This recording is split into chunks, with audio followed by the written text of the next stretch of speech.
In this video, I'll share my process for writing immersive setting descriptions that make readers feel like they're truly inside your fantasy novel. In my experience as an author, I've found that this process has 7 key steps. And in today's video, I'll use these 7 steps to write a short scene where a character washes up on this beach and describes the landscape he sees around him. Step 1, define your purpose. Are you trying to convey an emotion, give us an insight into a character, establish world building, build suspense, or are you simply aiming to set the stage and clarify what's around your characters so that readers feel grounded before you continue on with your scene? And of course, you can do multiple things at once. What's important here is that not every setting description needs to be full of this lofty, poetic language. Sometimes you just need to say, they walked into a tavern, and that's all your scene needs. So let's look at our example scene. Here, our character has washed up onto this beach. Why? Let's say his name is Lucian, and he is the lone survivor of a pirate attack out at sea. After spending his whole life as a scribe in the capital city, living a very sheltered life, he has been sent on a year-long posting to a small coastal village. And on the way to that posting, his ship has been attacked by pirates, and he's washed up here onto this beach. So, what's our purpose with this scene? Number 1, we want to convey Lucian's fear at washing up alone and stranded on this strange deserted island. Number 2, we want to establish that he has lived a very sheltered life in the capital and that he finds the natural world terrifying. And then lastly, number 3, we want to set up Lucian's course of action. So most likely he's going to try to find a cave to seek shelter in while he recovers. This brings us to our second step in writing immersive fantasy setting descriptions, which is to filter through the character's perceptions. Lucian is a white-collared scribe who has spent his entire life in the nation's capital city. He is going to describe this environment in a very different way from an experienced sailor or a seasoned adventurer. Whereas the sailor might see churning waves and think about the reef that's hidden underneath, and the explorer might find a grand sense of possibility in exploring this new, unfounded land, Lucian's descriptions will probably be much more driven by fear. He might worry about the tide coming in, or the sun's heat, or whether there's any strange animals or creatures on this island that could do him harm. As we move through the world, there are thousands of data points that we could observe in any particular situation we find ourselves in. Yet our minds narrow to focus on only a small number of things. Our worldviews skew our perceptions. Oftentimes, new fantasy writers will simply describe a setting description in this very objective, rational, robotic, kind of eye of God way. And unless that's a tone you're intentionally striving for, don't make that mistake. Instead, you're much better off when you describe setting through a subjective, character-driven lens. Ask yourself, what's important to my character? What would they notice? What would they ignore? What memories does this produce? What emotions does this make them feel? Step number 3, focus on a small number of vivid, unique details. Just from looking at this beach, you can probably think of a dozen things to describe. But if you give readers too much information, you're going to overwhelm them. I notice this a lot, particularly in older fantasy books. Sometimes they over-describe every single little detail, and before you know it, you've read like 4 pages where they have just described a particular grassy field. Now, that can work, but it will usually feel boring, and most modern readers just don't have the patience for long, drawn-out setting descriptions of things like that. So, what should you focus on instead? First of all, you want to avoid the mundane or the boring. Don't tell us that the sea is wet or the sand is white or that the sun is hot. We know all of these things. Instead, aim to make things vivid and unique. If your ocean is churning with white froth, that is interesting. If the sand is so white that it blinds your character and makes them have to squint, that is interesting. If vengeful storm clouds are rolling across a blood-red sky as the sun sinks below the waves, that is interesting. Often a great setting description just needs 1 or 2 of these vivid, hyper-immersive details to really bring the story to life. So put yourself in your setting. Close your eyes.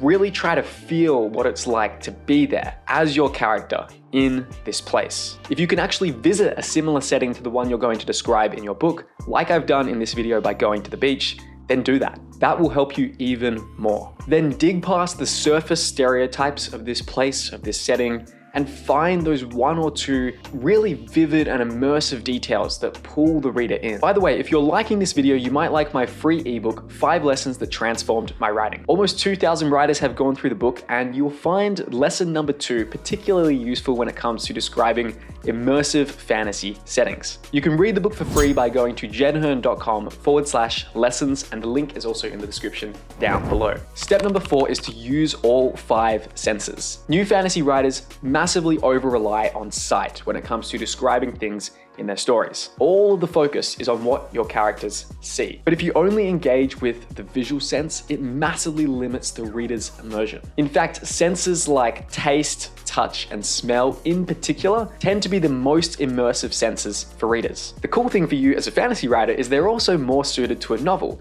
whereas sight and sound are very native to movies and TV because of the visual and auditory nature of that medium. Senses like taste, touch, and smell actually come across a lot better in a novel because a novel has that ability to really get inside the emotional gustatory experience of a character in that situation. Now, this doesn't mean that your character has to go around licking everything in sight, but the approach I like to follow is I take my setting and then I think about how I would describe it through each of the different senses. For our beach example, I might describe the gritty, crunchy taste of sand that is inside Lucien's mouth, and the scratchy feeling of the sand stuck to the inside of his wet, sodden shirt. There's also the tangy scent of salt from the ocean, or the chill of water splashing across his face.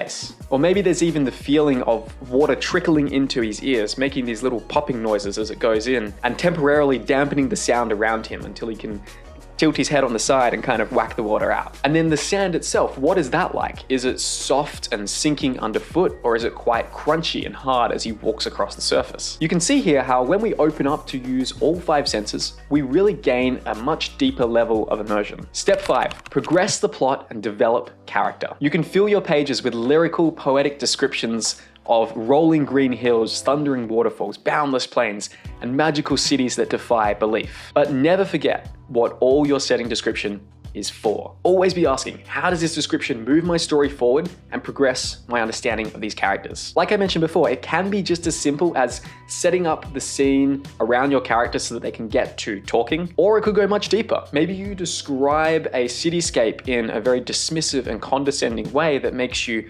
realize this main character is a snobbish, elitist noble who really looks down on how the common folk live these mundane lives all crowded together. Don't just describe. Use description as a tool to meaningfully propel your story forward. And a really useful way to do this is step number 6, dynamically weave multiple delivery systems. At a high level, there are a few different ways that you can actually deliver the narrative in your story: dialogue, internal thought, setting description, and action. If you give readers a massive block of setting description, they're probably going to get bored. But if you dynamically weave together these different elements, things get much more interesting. Let's say you have 2 characters who crest over a hill and see this ruined ancient city ahead. Maybe you describe the city for 5 sentences. Then your characters move closer. And while they do this, they have a conversation around the myths they've heard about this ancient ruined city. As they approach, you get 3 more sentences of setting description as they see more details about this city. And then your point of view character has some internal thoughts about how she can't believe they're finally going to step foot in this mythical place that 2 days ago, she didn't even realize existed. With our example scene with Lucien on the beach, dialogue probably doesn't make sense since he's just washing up by himself, but we can interweave all these different delivery mechanisms together to make for a dynamic and immersive scene. And then the last step, number 7, is to replace the bland with the specific. When you write a first draft, your setting descriptions will probably be quite generic. I know mine certainly are. In fact, sometimes I'll have scenes with no real setting descriptions. It'll just be characters essentially talking or having action take place almost in this white room. Then when I get to my 3rd or 4th drafts, that's when I kind of fill in a lot of the color and a lot of the richness and detail with my setting descriptions. Whether you do it this way or not, I'd highly recommend having a dedicated editing pass where you just look at refining and enhancing the setting descriptions in your novel. It really takes the pressure off when you're writing your first draft, and I personally find it super fun to have this editing pass later on where you just get the opportunity to really fill in the details and flesh out your fantasy world in this really fun and immersive way. Now, while you're going through this pass, a key thing that I try to look for is to take my bland, generic descriptions and turn them into vivid and compelling and evocative and powerful ones. So instead of the clouds being grey, make the clouds bleak and ominous and swollen with the threat of rain. Instead of the castle being dark and foreboding, make it squat atop the hill like a dark, cancerous lump, seeming to drain the colour from the fields that cower around the fetid moat. Instead of the fire crackling in the hearth, make the fire dance with cheerful light, basking the cozy room with comforting warmth. Okay, so now that we've run through those 7 steps for writing immersive fantasy setting descriptions, let's apply them to our scene where Lucien washes up onto the beach. Cold water slapped Lucien's face, jolting him awake. Water trickled down his throat, filling it with the tang of salt. He spluttered. Horrible dryness clogged his mouth, and his head pounded with every aching heartbeat.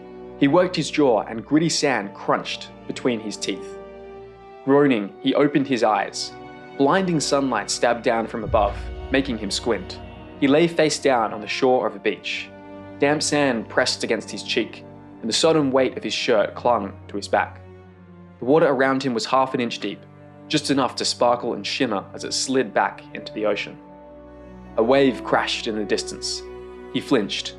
The boom sounded like musket fire, and with that recollection, memory stabbed his mind with all the sharpness of a knife. The ship, the pirates, the screams of the dying, the ruptures of musket balls ripping through skin and bursting skulls like rotten melons, and Lucien somehow managing to topple overboard, splash into the raging waters, and cling to a barrel until the sweet release of unconsciousness swept over him.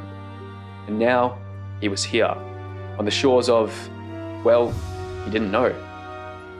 He stumbled up. Cold wind whipped against his drenched shirt, making it flutter like a sail. He shivered, hugging himself for warmth.